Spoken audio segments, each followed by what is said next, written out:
Är du vampyr?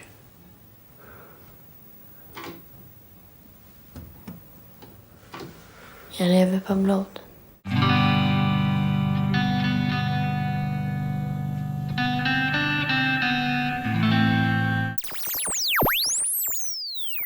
We have to at least acknowledge how great LaPortia's Glory was.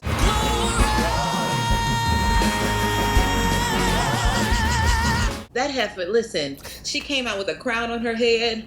She came out in that dress that was hugging everything right.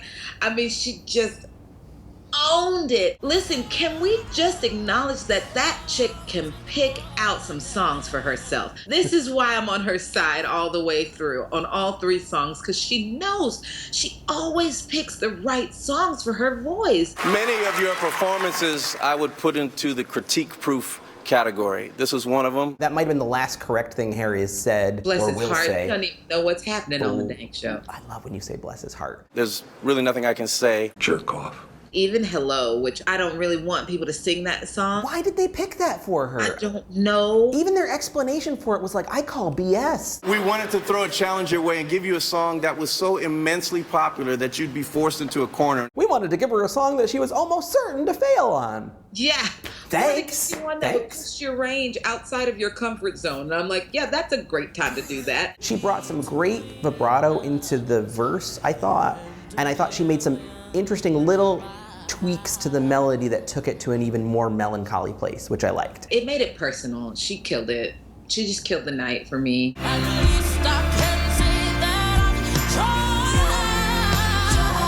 Speaking of killed the night, we've got to talk about Trent. This kid is trying to make me vote for him. The judge's pick was absolute vocal perfection for him. Philip Phillips, Volcano, Adam Lambert, Mad World, Yes. Kelly Clarkson, stuff like that. They're picking songs that are not current top 40 hits or that are slightly obscure. It works, and I think it worked for him. I think that that may have catapulted him into the finale. There's just this waiting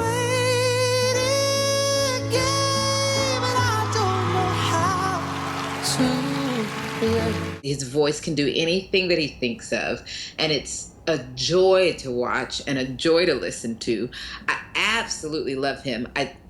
Occasionally, the choices that he makes, I don't completely understand. However, that being said, the fact that he can achieve those choices well, I still have to give him props. I think there's more growth that could happen, and I would have, that's one of the bitter disappointments of this season, that it's ending so early. I will never understand that decision. I will never accept that decision or be happy about it. Life has gone to hell, Abed! This is real! Can we talk about, I was just about to call him Scott Bruschetta. Scott Bruschetta's pick of that Justin Timberlake song. I chose the amazing Drink You Away. I didn't really like it that much, but I'm not sure that it was Trent's fault. The sound mix all this week was just a hot, honeyed wreck. The sound wasn't great. I understood why Scott chose that song for him, because he does kind of have a JT vibe about him. But also on Drink You Away, the thing that makes that song so amazing is the pocket. It just sits deep in the pocket, and it's a little slow and swampy, even if we're going to use the Stevie Van Zandt term. It's very swampy. It's very deep in the pocket. And they did it so quickly that Trent's voice didn't even have time to like lay in it. Like there was no time to do it right.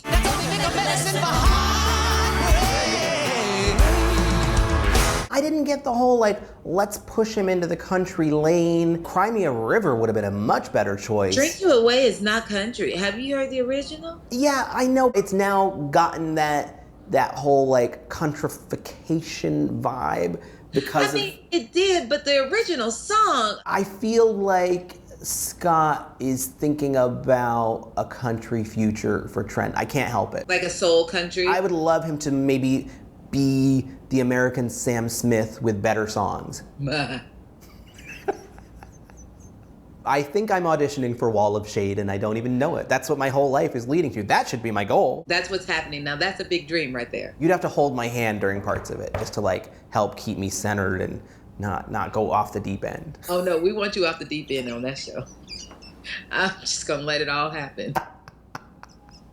You're just gonna sit back and sip tea That's exactly what I'm going to do with my pinky in the air. I thought Tennessee Whiskey was great. I feel like he wants to win this. I'm getting that off of him. I liked Tennessee Whiskey. I didn't love it, actually. I thought he sang it well and all of that.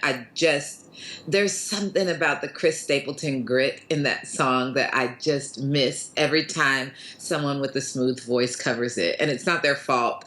It's just, personally, I prefer the grit. That was it.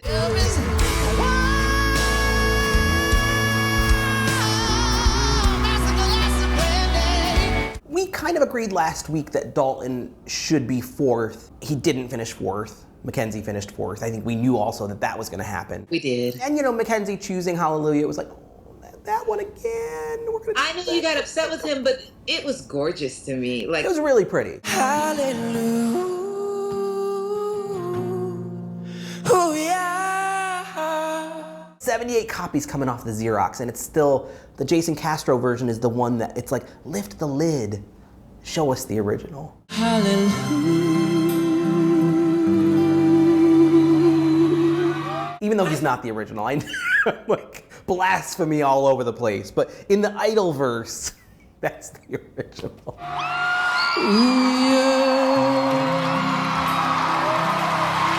I hate to just kick Dalton when he's down, but I felt like the way he ended with the Tears for Fears song was a definite lid on his season. He can't make the finale after that.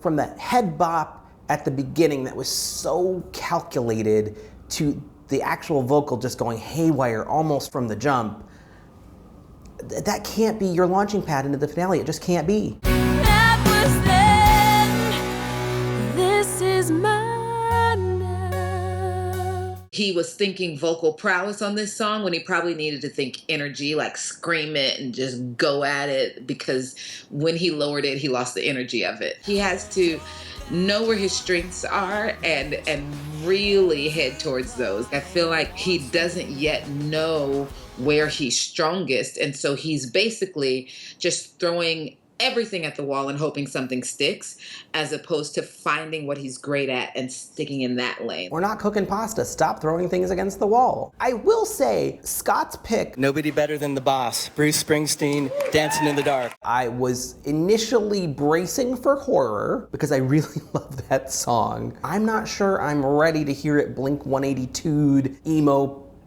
punk-ish, but I liked it. I'm just tired and bored with myself. He seemed completely committed to the lyric. The vocal was good. I was like, all right, this Dalton, had he been consistent, I might have been like, all right, you go on with your third place finish. This gun's for hire, even if we're just dancing in the dark. I thought that was a moment where it reminded me of what I really liked about him in Hollywood Week, where he was just kind of hitting his stride and it was great before he started overthinking everything, Yeah. So I loved that. He's actually a contestant who could have used the longer season. Actually, which one of the contestants couldn't have used a longer season? I don't know. I just don't understand why it's ending. I'm sad about it. There's still a tiny little bit of wiggle room, isn't there? Wiggle room. Wiggle room, yeah. I'm glad I'm going to be there. Frustrated. You know, wiggle room. We could, stop off on the way. Where are we going? See what you can do when you're behind the scenes. See what you can make happen. I can't change anything. This season is over. It's over. The long way around. Can you at least guarantee me this? Guarantee me that Keith Urban gets the final critique. It really irritated me when Harry was like, I'm not sure if this is the last critique on American Idol. I think it might be. Now you've gone too far with your self-importance. It's also not the last critique of the season. He doesn't seem to even understand how the show works anymore. Then again, Melinda, it doesn't really matter who Trish Kinane and company give the last critique to. The last critique is ours. It's ours. Oh, yeah. Bring it. Is it gonna be you or me? Are we gonna, if we arm wrestle for it, it's you. It's definitely going to be me. I always set you up with something ridiculous, and then you're like, now let's have the real critique. I just want the final mic drop. That's all I'm asking. Honestly, as much as I love to be right, and I so often am, I wouldn't really have it any other way. You're entitled to your wrong opinion. You drop that mic. Next week, look forward to it. I don't even know how to drop a mic. Life goes by so fast. If you don't write stuff down, it just gets lost. And I want to remember. If you ever want